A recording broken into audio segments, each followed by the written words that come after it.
or leave your office or whatever it is that you would normally be doing out and about by now. But you know what? We've got you. We've got you covered. We'll bring the world to you if you can't go out into the world. But please stay safe if you're out on the roads driving. It's very, very wet out there. And the rain keeps coming and going. And, it doesn't seem like it's going to abate at any time in the very immediate future. So please stay safe. Drive safe, be careful, don't get distracted. These are the times when horrible things can happen if you're not focused. So please take your time and arrive, drive safely. Okay, all right. Well, today our big conversation is all about the NDC primaries that happened over the weekend. Boy, what a series of events it was. For some, a series of fortunate events. For some, the opposite. The strategy that led to some victories will be very interesting to discover. So today we'll speak to some of the victors. And of course, we'll also speak to some of those who unfortunately didn't triumph. We'll see how they are feeling.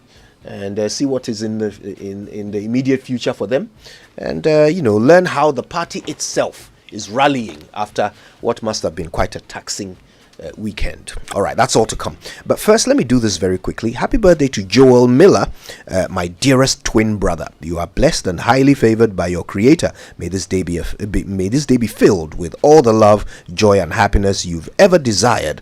Love you, bro. And this is from your twin sister, Rhoda Miller. Oh. Yeah, they are not actual twins. Rhoda's birthday is tomorrow.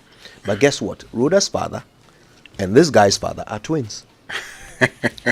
Yeah. Joel and Rhoda's fathers are twins. Oh, I see. Fantastic. Eh? Oh, I see. Yeah. Anyway. Okay, listen, so that's all to come. Stay with us. We're about to kick it off in a moment. But first, you contribute to the growth and success of Ghanaian textile industry every time you wear your authentic fabrics. GTP says thank you. Always purchase original and genuine and authentic GTP fabric. Check that the design number on the label is also printed on the edge of the fabric. Call 050-994-0949 to buy online, or just go to any of their accredited dealers across the country or to any Woodin shop. GTP, life styled. Well, so it's that time of the day to order some tasty grilled chicken with fried rice. Kojo has been canvassing for Wache this morning. Well, the best of its kind. Enjoy the smell of carefully selected fresh ingredients. Feel the love in every bite of excellently served and sizzled food. If you're working in Accra or Tema, call Lunch Avenue on 0558 502 206 to order fresh, home-cooked and nutritious meals. Lunch Avenue, tasty, yummy, and healthy. Now, get ready for an unforgettable experience at the upcoming event in Israel from June 27 to 29, 2023. I'm talking about the International Food Security and Technology Summit. So join all of the delegates for a dynamic and exciting exhibition and conference on the future of food security and agricultural cutting-edge technology, as well as a tour to Jerusalem and the Dead Sea, as well as Nazareth and the Sea of Galilee. You will have the opportunity to network with experts in the field, engage in panel discussions, and explore innovative technologies and solutions. For further inquiries, call First Apaja Link Consults Limited on 0302 984 245 or 0243 480 286. Well, so APSA says they know life is go, go, go, and that it's hard to make time for the things that really count, so they won't let banking get you in your way. That's why with APSA's digital channels, you can bank when, where, and how you want, so you can focus on what or who's important to you. Banking has never been this easy. Transfer funds into your savings account, pay your old school union dues and your DSTV subscription, and many more with a click on your phone. Get things done simply with APSA's digital channels. That's Africanacity. That's APSA. Terms and conditions apply. Visit apsa.com.gh for further details.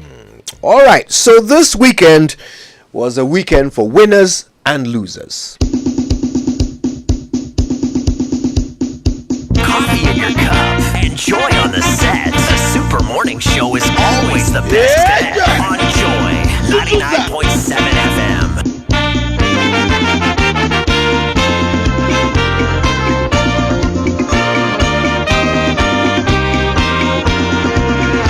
I rise for Ghana. Joy 99.7 FM. And seek your future. Development our God. Joy 99.7 FM. The end is surely. Democrat, Ghana, our strength in unity. From billion to billion, the end is Coffee in your cup and joy on the set. The Super Morning Show is always the best bet on Joy 99.7 FM.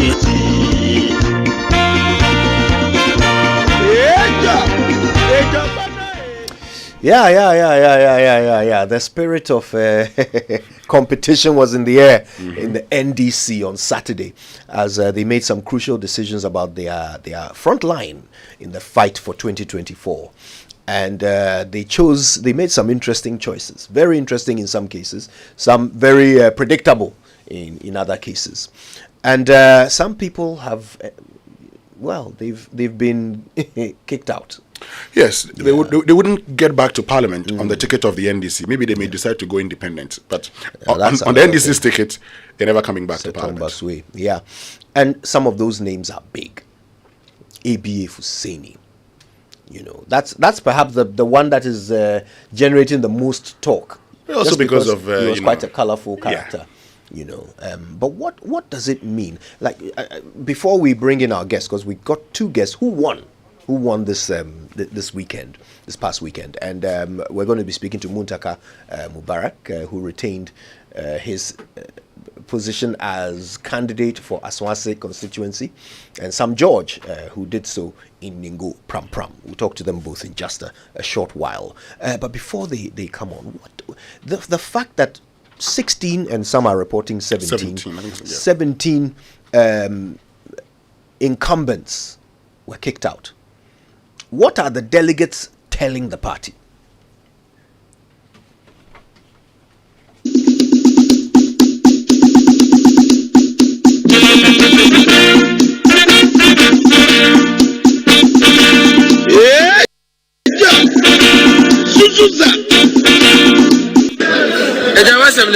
What's up, Mr. The mama say in Cheska, I will say. Obia for Tegana. I'm going to say, whoever Miss Carafa, only the Pilar Rusuta, the farm super, all of them say, the whoever Miss Carafa. You don't campaign. It's against electoral laws to campaign on election day. I mean, that's not to campaign, it's to clarify a statement that you had made. Oh, you are asking me to go back into my campaign. You want to, why have they sent you to come and tie my leg so that then they will say that Sam George was campaigning on election day? Blood of Jesus. My father wasn't here in 2020, but I won the election with an increment in my votes from 4,000 to 8,000. So I have a bigger father, God in heaven. The spirit of my father is behind me as well. So. And my people have worked. We've all done a lot of work. So this is not something that is just happening by default. A lot of work has gone into where we are today. Lies can only punish the truth, but lies can never overtake the truth. I am very grateful for the people of Aswase that despite all these years of service, they continue to have this love and trust in me. I thank each and every one of you, especially the media, for spending all this time to cover all these programs from the very start of the campaign till today. I am really grateful, and I pray that the good Lord will continue to bless all of you. You can win, you can lose, but I'm very positive. Why would I pull out? I mean, I have paid the filing fee, I've done everything. So why would I pull out? This is democracy. Kebi. This is my region. I've been the mayor of Kumasi before, so I'm only visiting my brothers and sisters during voting time to see if there's calm in the constituency. Your chances and your predictions. Inshallah, we said it. You came to support your son, but are you confident that he's going to win? He will win. Hands down. Honorable, you sound so confident. You sound so confident that Dufo Jr. is winning. He is winning. Hands down. Okay.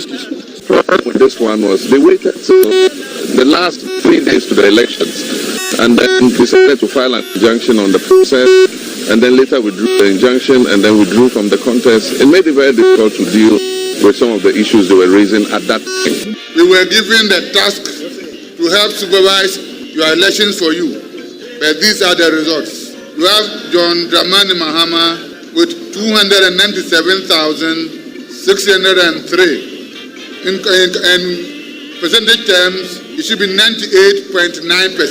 Then Kojo Bonsu, he had 3,181. In percentage terms, it's 1.1. So we had in total 4,653 rejected ballots. The valid votes were 300,784, and the total vote cast was 305,437. On behalf of the chairperson of the commission, I duly declare His Excellency John Dramani Mahama duly elected with 98.9%. All of you would have known the difficulties that had beset us, but we, as leaders of the party, were very determined that what is ahead of this country is so important, and these primaries are a very important indication that this party is prepared to do everything possible to ensure that victory is achieved come December 7, 2024. That's right after this, the real journey begins. This is the moment that we were waiting for, to have the leader of our party, to also have a good set of our parliamentary candidates. We are going to quickly now move into action to make sure we wrap up the remaining constituencies that we have not yet done.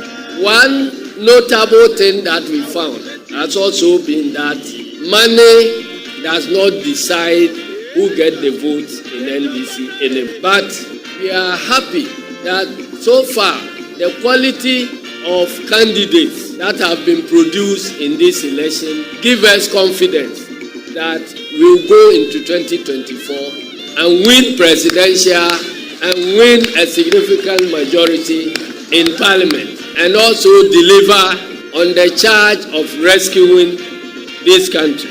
We are not going to say we have the men. We want the men to prove themselves for you to say that, yes, NDC, you have the men. Super Morning Show.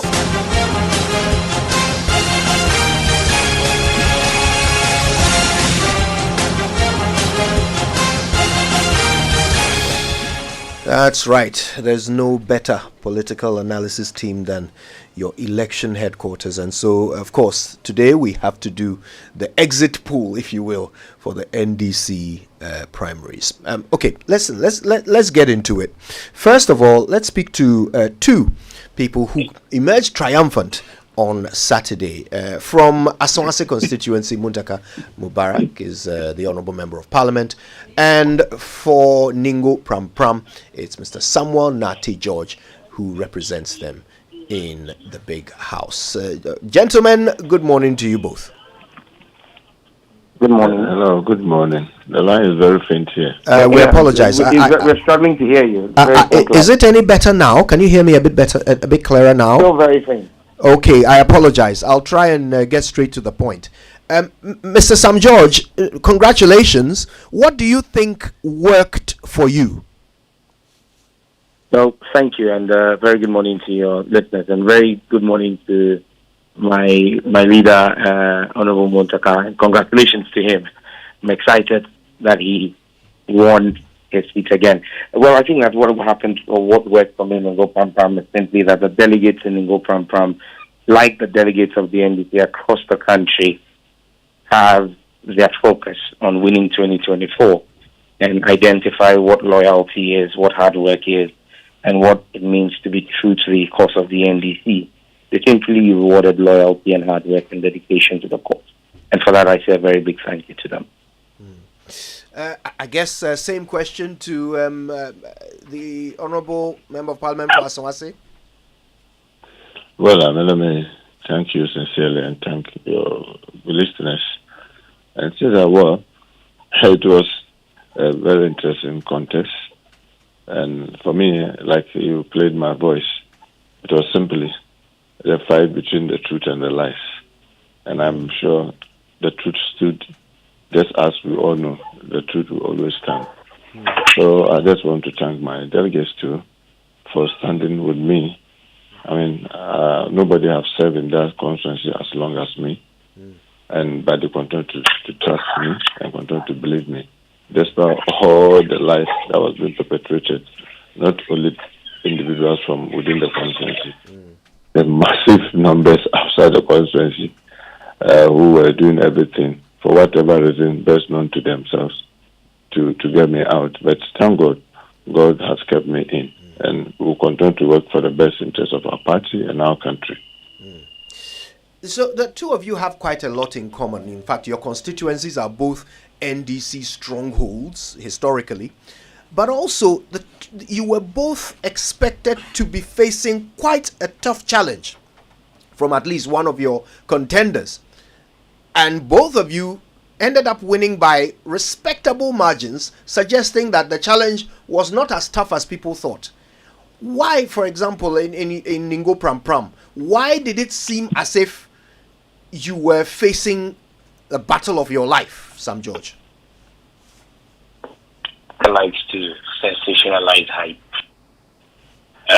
A lot of the noise was perpetrated by the media, persons in the media who, for whatever reason, Oh dear, have we lost Sam George? Let's please try and reconnect with him as quickly as possible. In the meantime, we'll hear Mr. Muntaka's response.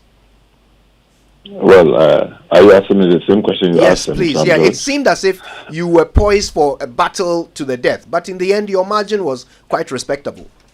Well, let me say that it's God who has done it once again. Because you see, when for no reasons best known to those who wanted to perpetrate it, all of a sudden tell you like you are an anti-NDC. When you put almost all your life online for NDC, I was wondering where those things were coming from. And they were preparing this on media and social media, the mainstream media, and creating, a lot of tension outside and making it look that there's so much tension in. Well, I must also admit, many of the instances, I had to control my supporters because I keep telling them, look, this is a battle that we are going to win. So don't be distracted.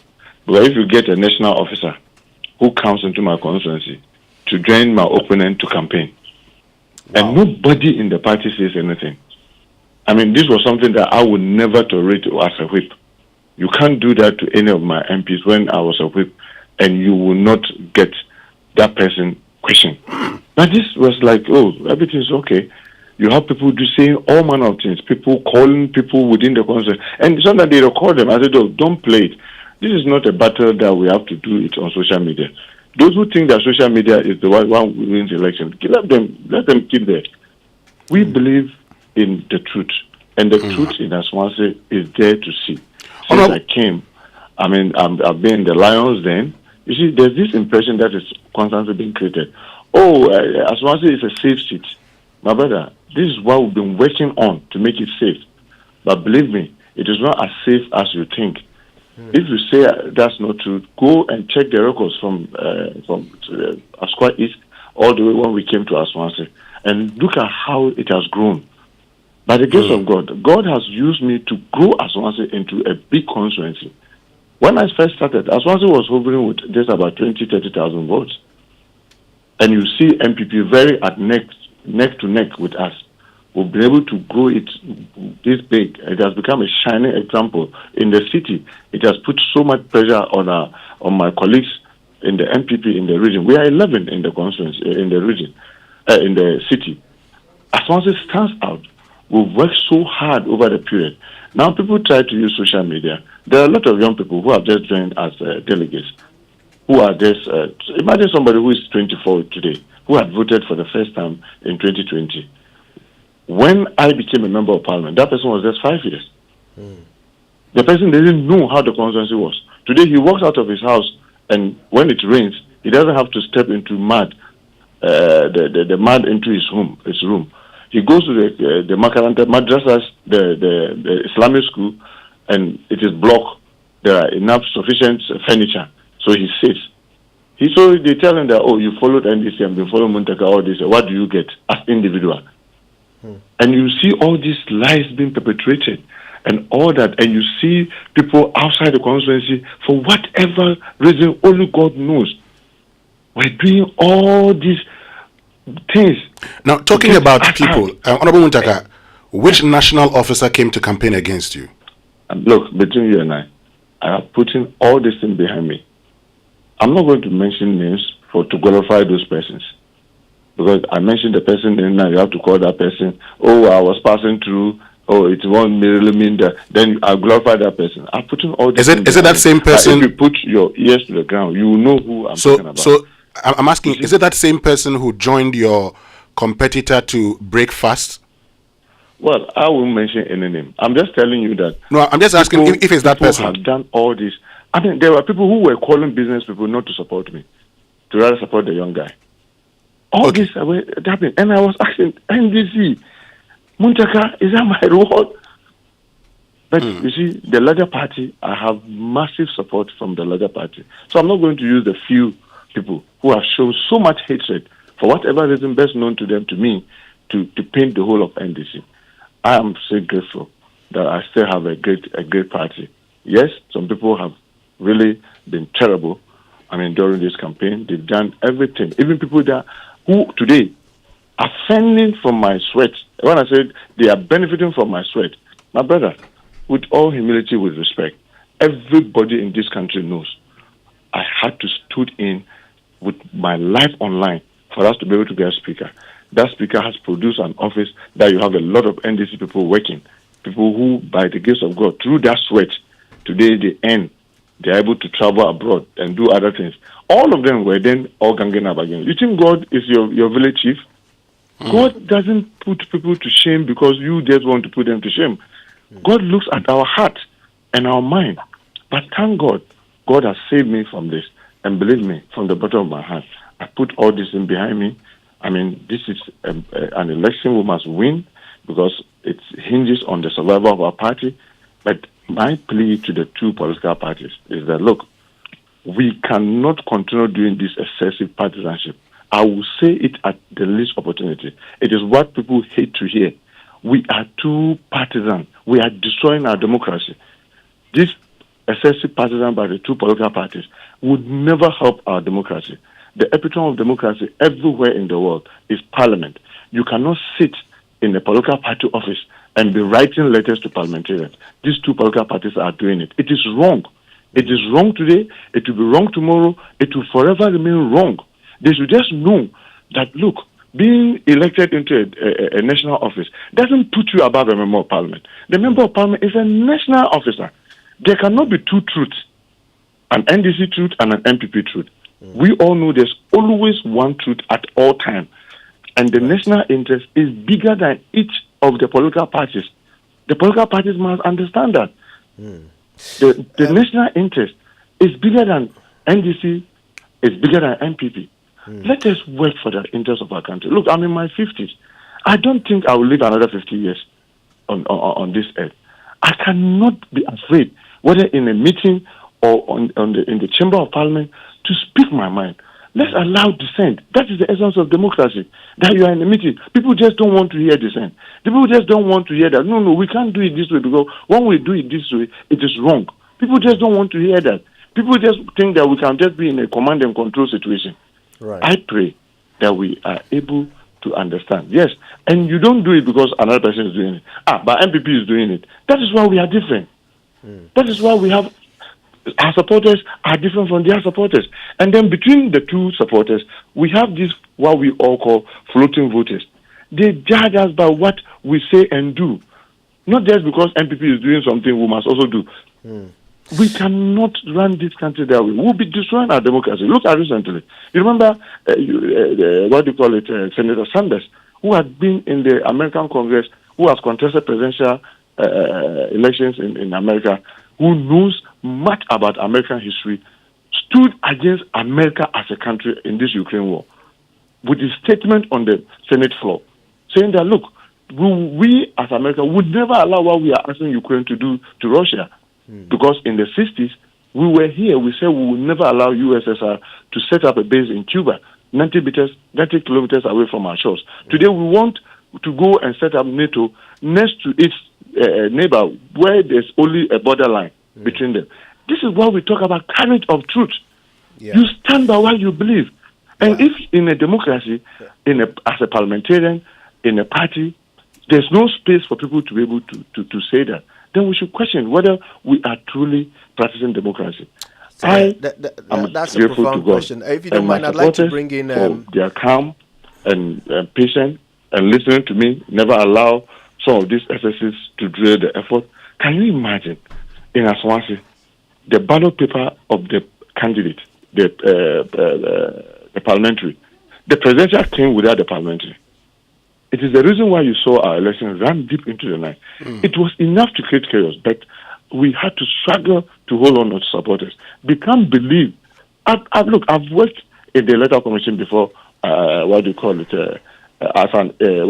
a polling agent, as what have you with electoral commission. I know how this process go. I've contested 5 straight elections. I've supported other candidates in 3 other elections before myself. How do you send ballot papers to a constituency and you send only presidential without the parliamentary? And you want people to believe that there were no deliberate attempts to frustrate the election in that constituency. But you are not God. God is not your village chief. God doesn't hate because you hate people.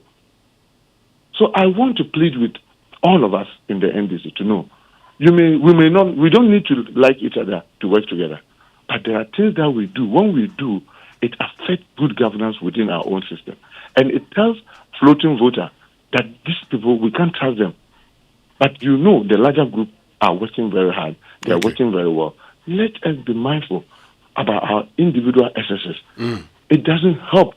It doesn't help democracy. It doesn't help our party. I thank God that we'll be able to survive it. This Sam George, if he comes online, find out from him. This LGBTQ thing that we are fighting.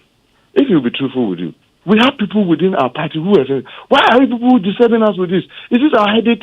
Is it not the government matter? Why are we in opposition? Who would they want to get power? And therefore, why are you fighting this? And I tell the president, look, it is not about getting power.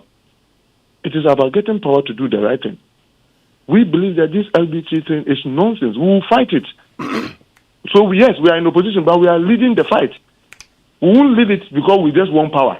So we want power. So we want the international community to believe us and support our party so we can get power. So that power, we'll use it to destroy our country. No, we will continue to fight for the LGBT. We will not be mentioning names because, we also we've sworn an oath. We are party people. We've fought for our party. We'll die for our party. But how do you label some people rebels within a party simply because they have a dissenting view?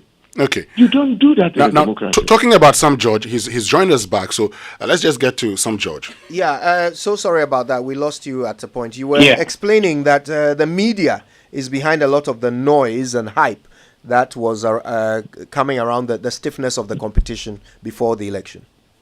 Yes, with the greatest respect to the media, we know the role that new media, social media plays in feeding a lot of traditional media with content.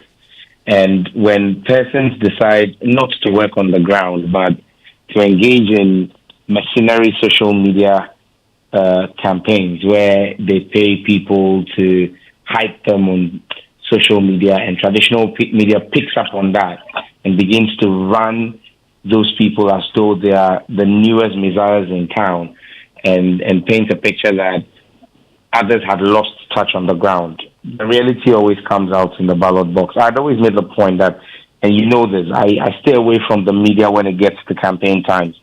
I don't talk about my elections. I don't talk about my campaign because I keep saying that I would make my largest emphatic statement on the pink sheet when the results are declared.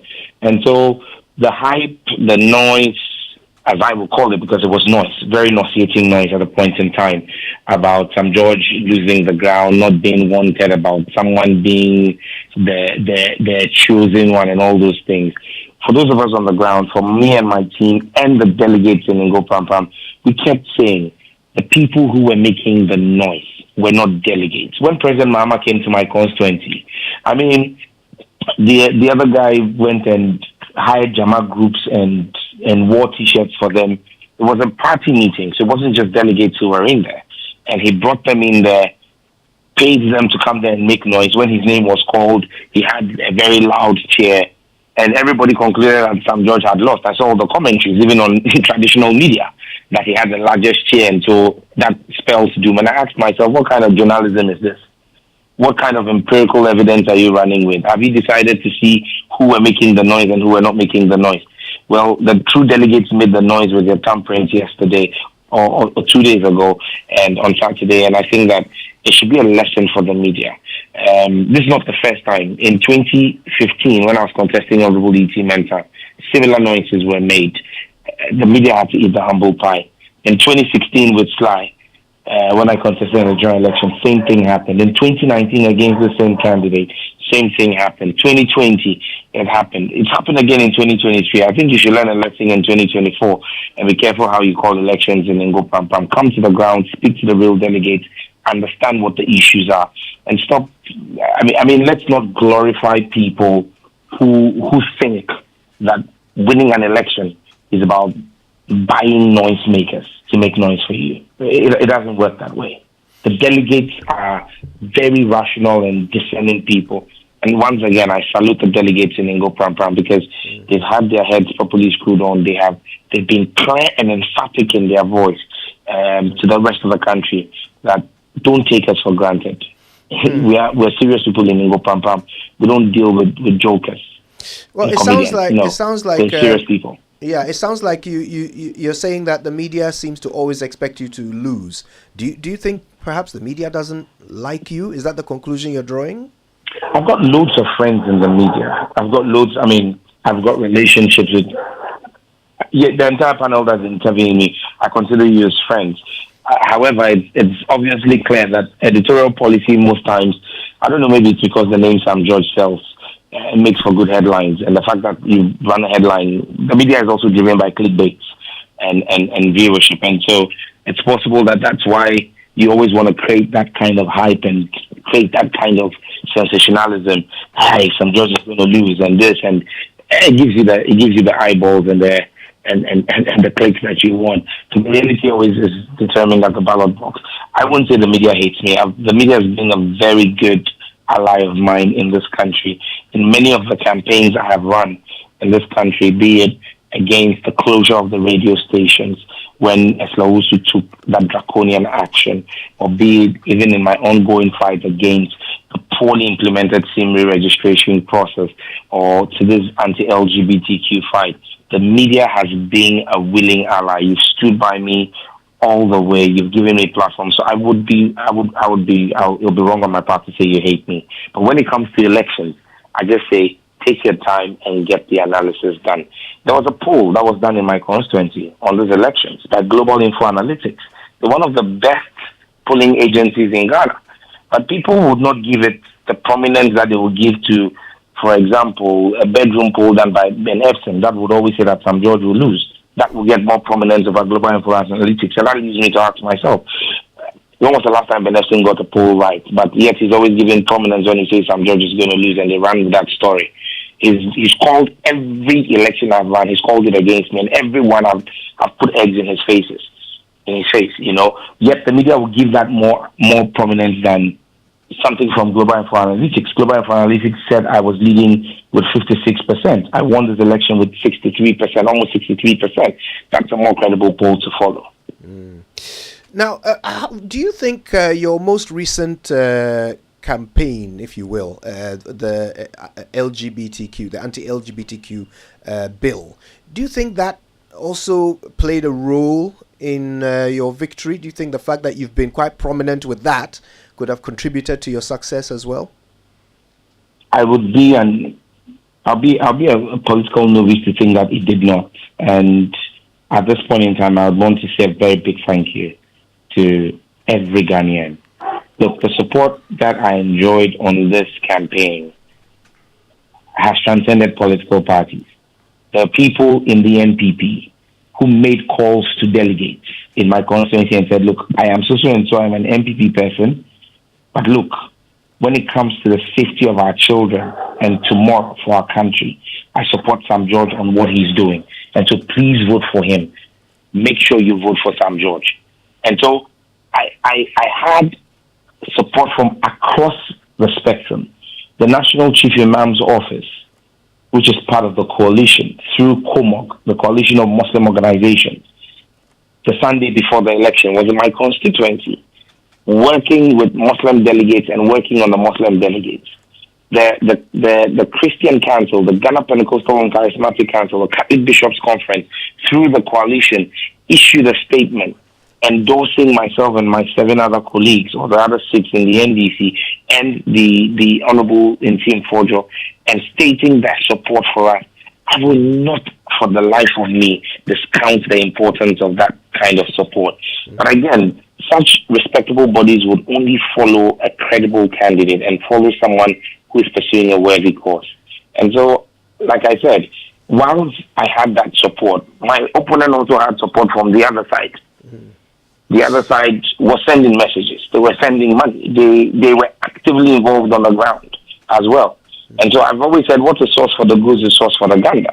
If he had support from the other side that thought that my bill was inimical to them, and those who feel that they sided with my bill stood with me, they were welcome. And I'm most grateful to them for it. And I can assure them of one thing. When Parliament resumes, it's full steam ahead, all guns blazing. And let me once again, on the point I heard the former Chief Whip make, Honorable Muntaka Mubarak, I owe him a ton of gratitude for where this bill has gotten to. Because as Chief Whip, he stood on the floor and told the Speaker and the NPP side at the time that he was going to resist any government motion that came from the Constitutional and Legal Affairs Committee, if they did not, Legal and Parliamentary Affairs Committee, if they did not prioritize our bill, because our bill had gotten stuck at the committee and was being frustrated. It was that kind of decisive leadership that has brought us to the place where right now we're at second reading. And I owe him a ton of gratitude. My colleagues and I owe him a ton of gratitude for standing as leader at that time to insist, despite the dissenting voices, both inside and outside of the party, against the bill. But this is a bill that we will fight in a bipartisan manner, because like I said, there is massive support on the MPP side, massive support on the NDC side for this bill, and we'll continue to push it. It's unfinished business. The people of Ghana, through the delegates in Ngo Pram Pram, have sent me back to Parliament. I take it effectively, even though this is just the primaries. They've sent me back to to Parliament to represent the people of Ngo Pram Pram, to ensure that this scourge and this canker from the West is dealt with appropriately. And again, just like Honorable Muntaka said, people say Ngo Pram Pram is a safe seat. In 2015, when I beat Honorable E.T. Mensah to become the candidate, people have forgotten, or people fail to realize, that the margin of victory of the NDC over the NPP in Ngo Pram Pram was just 3,000 votes. 3,000 votes. That's not a safe seat. 3,000 votes. In 1 year as parliamentary candidate, by 2016, when we went into that election, despite the internal opposition, which everybody in this country knows, there's no need to play the ostrich. The fact that my predecessor fought me openly, supported the NPP. The fact that the gentleman who contested me in 2019 and on Saturday openly went around campaigning skirt and blouse and saying no 9, no 10.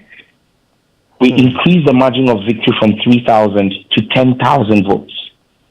In 2020, once again, when those internal forces stood up and fought against us, working collectively with the branch executives who are the delegates today, we increased the margin of victory from 10,000 to 30,000.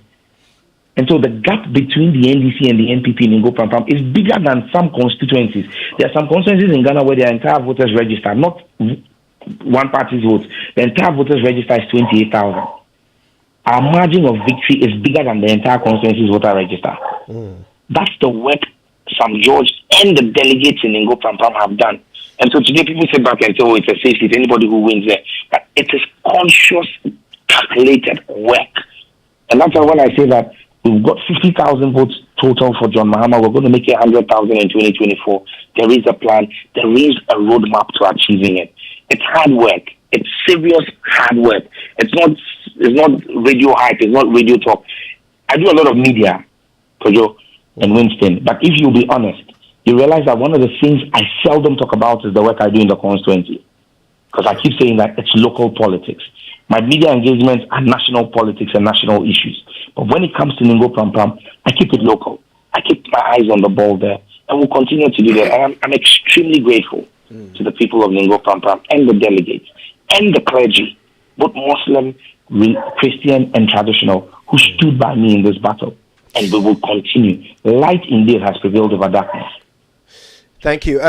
If you just joined us, we're talking to Sam George and Muntaka Mubarak. Both of them triumphed in their constituencies over the weekend, becoming the candidates for Parliament in Asawase and Ningo Pram. Yes, let me get back to you, Honorable Muntaka. You made a point that, look, when it gets to the extreme partisanship should stop. You say people should not sit in party offices and be writing letters to Parliament.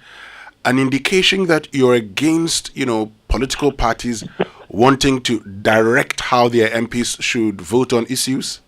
Yes, they are not supposed to do that. You are supposed to engage them. And when I was chief whip throughout that period, I've always insisted that.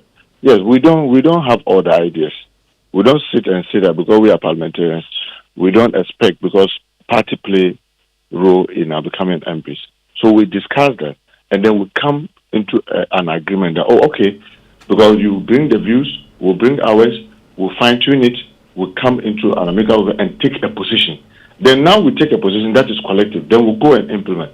But you don't sit and write as if you are the headmaster to students. It is wrong in a democracy. In fact, it is check where democracy is well entrenched and well placed and running very well. It's Parliament, the parliamentary wing that runs the party, not the other way around. If you go to the UK, especially at least the one that I know, even both the Labour and the Conservative, when their leaders are elected as maybe the minority leader, where we call minority leader, the opposition leader, he appoints the general secretary. Go to the American Congress and see. The party is run from Parliament. It's run from the National Assembly. But unfortunately, because ours is a cheating one, and remember how we started, where in the case of MPP, largely they started the party in opposition, fiercely resisting a military regime till the democracy came, and then they came to Parliament. So when they were setting up their party rules, constitution, it's structured the way it is. We had the military leader, and the fear to lose control and order. But if you look even within our own political parties, the both political parties' constitutions, you don't see where they drive this authority that they are trying to, give themselves. And I keep saying that it is wrong today, it is wrong tomorrow, it will continue to be wrong. You need to engage. When you engage, you better get people, that way you let people own it. Even in our natural day-to-day running of even our business, look at Joy and others. A lot of people have moved from this, control, I've forgotten the term, where you just control people. You try to let people, you get their buy-in. You let them appreciate what is going on and why we should take a certain position. And then together, and I can bet you, let me use this one as a typical example. My brothers, did you know that we were planning to elect our own speaker even 5 days before the day? You didn't know because we were strategizing quietly. Yeah. Today, everything is done in the social media. You are writing, you are doing this. You don't run a strategic group that way. You need to have people who are strategically behind the scene, pushing the note. So before people will realize you are hitting. Since we started this parliament, the 137, one of our biggest challenge is that people want to go and speak in media and say that this is what we are going to do. And your opponent will obviously strategize. And then, but when the thing fails, then you are on your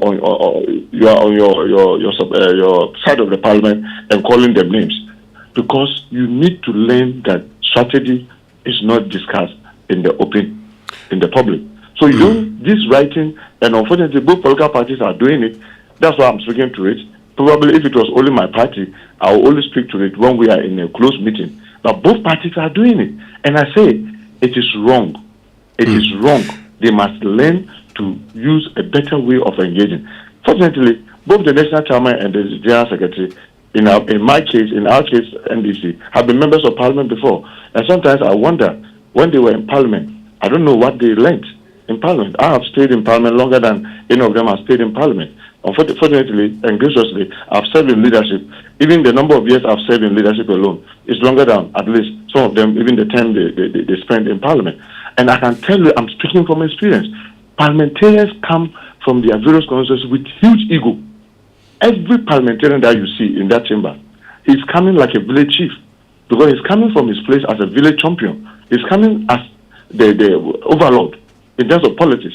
He's coming. So somebody comes from Nantong, you may say that maybe he's coming from a faraway place, but from his village or from that town, he is the overlord in terms of politics. Okay. So when the person comes and is in parliament, you manage those people, their egos. If you want to use them to even do something that sometimes rationally, sometimes you want to do something, you yourself know that we are doing this for political reasons, but you want to cut the support of people who may not want to go because they think that no, this is too political.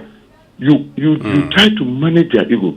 But when you make it look as if they don't matter, you can sit and instruct, you get it wrong 100 times. Anytime you do it, you get it wrong. Okay. Anytime you try to hide the thing in the media before you go and implement it, you get it wrong. I really wish both political parties would sit down and find an avenue of meeting. And I must say this, Dr. Komede may so rest in peace. He saw this about a decade and a half, because in 2010 thereabout, he saw it and said that, look, we have to start engaging our political parties. He took us to the MPP national headquarters.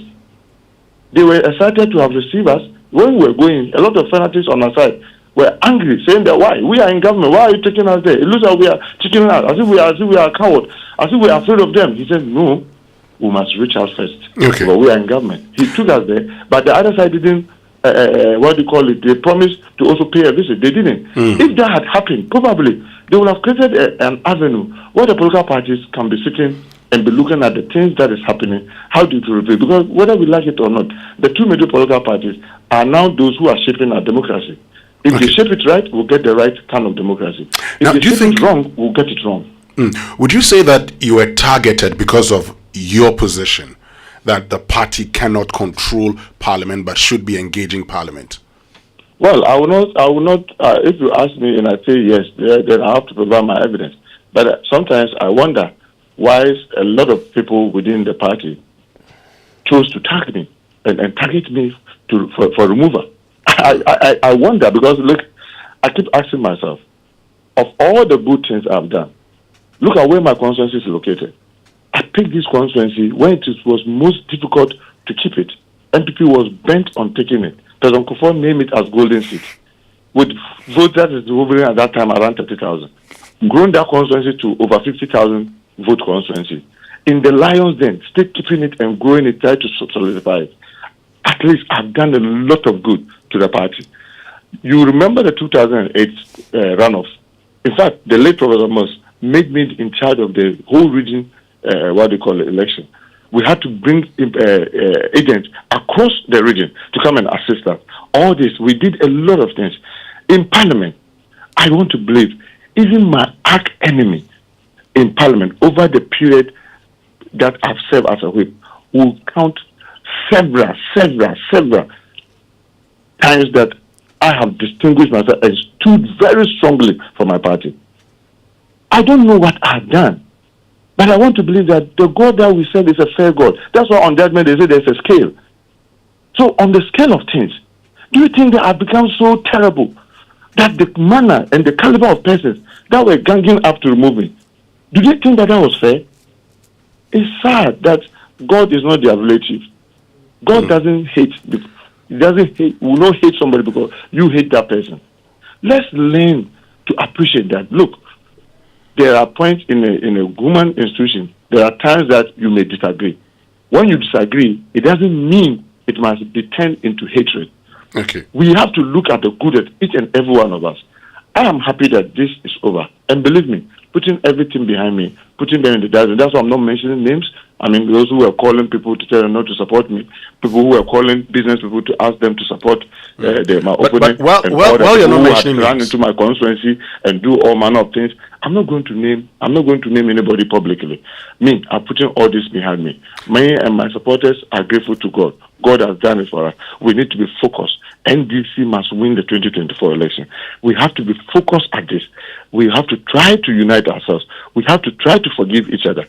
We have to try to make our party look more attractive so that we can win the 2024 for at least the survival of the party. Because if may God forbid, may God even perish the thought that we go and lose the 2024 election. it is going to put our party in a very difficult situation. That will have meant all the 12 all of us have made. I mean, almost all my youthful aid have been exhausted in this party. I cannot, even if my life will have to be lost, I think I'll be ready to sacrifice it for the party to be better off, so that future generation can remember that someone, Muntaka, probably had to lose his life for the party to be better. But let's stop this unnecessary beastly. Look, these are colleagues who had gone for election. If you were to call people and allow them to speak, those who have lost, those some who have won, and they are to tell you how people have poked their nose into their constituencies, you'll be shocked. You'll be shocked how people have decided to put their fingers across the constituency. This was something that as chief whip, I will never agree. Talking about people, I will never agree. If I hear any person doing that, I will have insisted that the person be brought to book. Look at numbers that we've lost. I'm hearing 17, 16. Yes. Whichever it is, that is too large a number. Because in 2009 and 2000, prior to the 2020 election, we were only 109 in the chamber. With the leader Haruna, we worked so hard to make sure that minimum loss was achieved. Only 9 people lost. If you strike it even by percentages, you see that was a smaller percentage than the loss today. Okay, so I mean, talking about people poking their nose into your constituency and all of that, I mean, I just would have to do this. I saw, for instance, your competitor posting a picture of himself and the national organizer of your party, joining him and some of the delegates and residents to breakfast. Is that a national officer you're making reference to? You call names. I won't call names. I've told you. No, but yes, but I saw that. I saw that. Breaking my party. So that's the national organizer. I'm drawing the attention because many people know many others who have done calls. Yeah, but while you won't call names, you're not doubting the information I'm putting out. Well, I'm telling you that I'm not going to call names. I won't call you're names. Not doubting. You're not denying the information too. Person, and regardless of the head, I'm not going to stand in the public to wish NDC bad or to say that NDC should break or to exacerbate the confusion. I'm only drawing attention that look, we have a lot of work to do, especially our Council of Elders. I appreciate their position. They are only advisory. But you see, when you have elders, where most of the thing that they do is to say, I will beg you, for the sake of our collective unity, can we just let bygone be bygone? When you allow too many bygone be bygone, let it go. Those offending officers will continue to do it because they know when they do it, what will be in this case, yes, in this case, you say those offending officers will continue to do that. We shouldn't always do let bygones be bygones. I have provided the information. You are not mentioning. All I'm asking you is this: you're not saying what I've said is not true, right? All I'm telling you that I'm not going to mention any name because but I have mentioned the name. I'm drawing attention because obviously after all this, the party will have to do a lot of retrospection. The flag bearer now is the leader of the party. I really pray and hope that he will appreciate that those who chose to put their fingers in people's constituencies will not be given leading role. He will not give them leading role because if he does give them leading role, what he's simply going to do is that he's going to exacerbate the antagonism. Because look, there are two sides of the coin. You tried to mess me up to lose my constituency. I've won. Others, you try to mess them. Yes, they've been messed. They've lost. Whichever way, if you put these people as lead persons, they are not going to get cooperation from these kind of people. There's no way if some of the guys that I know very well, who were working very hard to get me lose my constituency, say that they want to come to my constituency and work, there's no way I'll welcome them. I can't because I'm a human being. I would rather prefer a neutral person who had not mingle himself or herself in other person's constituency to come and work together. So I hope that our flag bearer, I mean, obviously an opportunity will come where we'll all be talking. Such people should not be given leading role. They should be asked to take a second role because if they take leading role, believe me, they are going to be facing antagonism as they go around. And I don't think that will augur well for us in our fight for the 2024 election. Because look, they've created a lot of bitterness in people. Yeah, Mr. Muntaka, in light of this bitterness that has been created, how difficult is it going to be for the NDC to have a united front going into 2024? Are you expecting some division in the party? No, I don't. Because you see, all of us, regardless of what happened, those who are hurt, those who are not hurt, those who have lost, those who have won, I can bet you one thing is common. We all know that, may God forbid, if we don't work hard and we win the next election, we will set a bad precedent that we are the only political party that could not regain power in 8 years. And I think that fear of losing 2024 election is so great for each and every one. Because you see, before someone becomes a member of parliament, believe me, very, very, very few people just walk in novicely, naively to become a member of parliament. There are people who understand politics. There are people who really know the implications of things. And because of the fear of losing the 2024 election and the impact that it will make on all of us as collective and even our future generation, our children, I believe that is strong enough to unite us, because all of us know, may God forbid, may God perish the thought. If we dare joke and we lose 2024 election, we will be putting our party in a very, very, very difficult situation. Okay. So because of that, I believe that we can use that to rally around, regardless of the pain. Let's make this our goal so that we can win. So when we win, then we can settle whatever scores that are between us. Very good. Very good. I want to wrap up with Sam George, if I may. Sam George, has your main opponent called to congratulate you? You know, have you had the opportunity to speak since the contest ended? About 2 hours ago this morning, he called me. We had a maybe 50 seconds conversation where he called to say that he had been resting yesterday and he just wanted to call and say congratulations on my victory. And I said, well, I was grateful for his call. I thanked him for the contest and wished him well. Do you expect him to rally behind you in 2024? I've been elected as candidate. It's my responsibility to provide victory for John Mahama and the NDC, and that's what the focus is. Everyone who seeks to work with us is welcome. We would accommodate everyone who comes on board willingly to work with us. Okay. We've got just a few minutes to go, so something I'm curious to get your opinions on. We obviously covered the whole election extensively, and in one constituency, Ejura Sechiri Dumasi, there were images of one of the contenders throwing money to the crowds. There was also in the central region another constituency where one of the candidates loaded a truck with rice and put his picture on it and parked it in front of the election center. Your chairman at the end of it, General Mosquito, actually said that these elections have proved that money doesn't buy you victory in the NDC. What are your thoughts on these particular incidents, these two that I mentioned, the spraying of money, the provision of rice? What are your thoughts on candidates who seek to do that?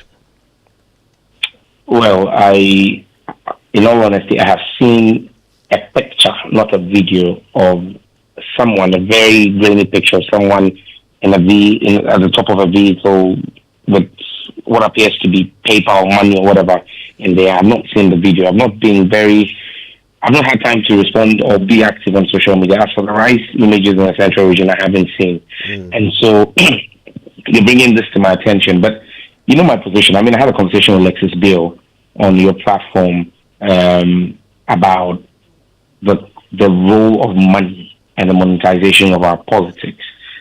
My constituency was a classic example. The kinds of monies and kinds of things and offers and promises that were made to delegates. However, the delegates made their mind. And so I agree with General Asedu Nketia, the national chairman of the NDC. The NDC delegates are not interested in how much money or who has more money. If you have largesse from wherever you've gotten and you want to throw around, they will take it from you and they will make an informed decision, like Honorable Montaka said, on who represents the best chance of the party coming back to power. So our delegates are, you've gone to get your money from wherever you want to trade around. Feel free. We'll help you take it. And I told my delegates, when they bring the money, take it. When they send the money to your Momo, take it. But when you get to the ballot box, know that whatever they send to you will not take care of you for 4 years. What will take care of you for 4 years is a credible government with proper representation. And like I said, across the country and in Ningo Pampama, which I will use as a yardstick, I saw people decide not to follow people who came bearing goodies and making huge promises. I mean, promises are what have led us to where we are as a country today. Huge gargantuan promises, zero performance. Bearing in mind that this breaches the rules, do you think the party should call for investigations? Well, I'm in no position to direct the national executives on what steps to take. I believe that we've elected national executives as a political party to take such decisions. I've been elected as a member of Parliament to represent the party in Parliament. I will take decisions on that as a member of Parliament. When it comes to administrative decisions in the party, I think that the elected officers have that as their mandate. I would want to respect their mandate. I mean, you never shy away from expressing your opinion. What would your opinion be on whether this should be investigated? Well, for me, the point I'm making is simple. It's their decision to make. But if anybody takes action that breaches our rules, be they as a party or the electoral rules of our country, it's only right that the necessary remedial or administrative steps are taken and actions are taken. And this should actually help us strengthen our vetting procedure and vetting processes and be careful about the kinds of persons who we even clear to contest. What are their motivations? What are their motives? And so I am one who is a stickler for discipline, and I would maintain and insist that if anybody has fallen foul of our regulations, be they as a party or as the country, the right sanction should apply. All right. Perhaps I'll get final thoughts from Mr. Muntaka on this. This idea of inducement with money. There are some who are suggesting that one of the presidential aspirants did pretty much the same thing by giving 40 cedis to each delegate for transportation. What would your take be on that? And general, in the general view on using money as inducement. Well, I mean, I must admit that this use of money is one other threat to our democracy. It is not only within the primaries, but even in the main elections. How sometimes individuals, and especially when you are in government, and this one, when I say when you are in government, I'm talking to both parties when they've had the opportunity to be in government, the way we use money. I must tell you that that's a big threat to our democracy, and we must all watch it. But you see, we'll come to a point where, can you imagine, in my constituency, when they were going for the branch elections, they said, "Oh, MP, this one, you have to help us." So now I have to pay for everybody's, dues. It's not much, but about 6 cities for every or is it about 6 or 12 cities for every delegate when they were going to contest their branch elections. Pay their filing fee of about 10 cities or so. I mean, for 10 cities, you may say, "Oh, it's nothing." But you ask the person as a member of the party, what is his or her contribution? We are making it look as if all their use is for them to be used for election, so they go and vote. And then by voting, they are doing you a favor, and therefore they have to be paid. And now the thing is escalating to a point that it's becoming like almost a birthright. In my conscience, that was one of the things that my opponent was using that obviously made him to gain some grounds. So they will meet you, "Oh, Muntaka has been there for 18 years. You as individual, what have you got?" It has to take people to say, "Look, our schools have been fixed. Our roads have been done. We have a better road in Kumasi more than almost all the other constituencies. What are you talking about?" They say, "Oh, no. After that one, it is every government will do that, but as an individual, what have you gotten?" Because it has become a business of entitlement. And once people feel entitled, then you will see that when I heard you play a video I heard you play a voice where a group were chanting that 40 cities have been given them, and that money hasn't come in, it has not been paid to them, and therefore they will not even vote. That entitlement is a threat to our democracy. And the two political parties, you see, because they are not talking to each other, that is what is partly creating the problem that we are all having. If they were talking to each other, believe me, the best way is to make sure that every member of MPP can vote in an election. Every member of NDC can vote in an election in the constituency. But the caveat is that you should have been a dues-paying person who is update. You paid all your dues, so you have contributed to the honor of the party, and therefore you now have a right to also choose who leads. You see, But when we make it the way it is selective, you select some few individuals. In Aswansi, you have about just 2,000 people who are going to take a decision. For the NDC who are even voting in Aswansi are more than 70,000. That's obviously that becomes an avenue for inducement. And I'm not surprised. Those novices in Jura and other places will go spraying money. When I saw the video, I was so ashamed. And thank God she didn't win. Can you imagine she had spread this money and won? What would have been the division of the new division of NDC? So what do you think of somebody sharing rice, telling them I'm giving every delegate a bag of rice, and he's bold to say it openly. So what do you think of Mr. John Mahama giving every delegate 40 cedis?